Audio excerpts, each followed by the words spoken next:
কতগুলো ইতিহাসের সাক্ষী। বাংলাদেশের সর্বোচ্চ উইকেট টেকার, বাংলাদেশের টপ 3 রান গেটার্সদের একজন সাকিব আল হাসান।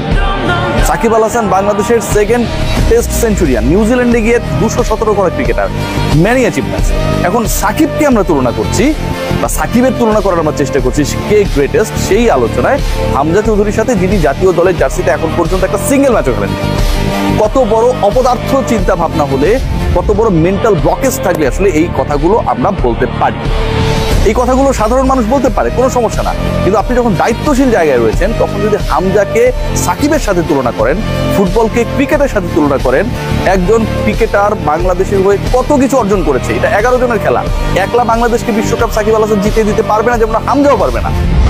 তার সাথে যখন বাংলাদেশের জার্সি গায়ে এখন পর্যন্ত অ্যাপিয়ারই হয়নি, এরকম সাকিব আল হাসান, হামজা চৌধুরী বাংলাদেশের হয়ে 50 ম্যাচও খেলেন ফুটবল টিমের হয়ে। 50 ম্যাচ অনেক বেশি ম্যাচ, 50টা আন্তর্জাতিক ম্যাচ খেলা খুবই ডিফিকাল্ট। 50টা আন্তর্জাতিক ম্যাচও যদি হামজা চৌধুরী বাংলাদেশের হয়ে খেলেন, 27 বছর বয়সী ফুটবলার, তারপরেও সাকিব আল হাসান বাংলাদেশের স্পোর্টস ইতিহাসেরই বেস্ট এভার স্পোর্টস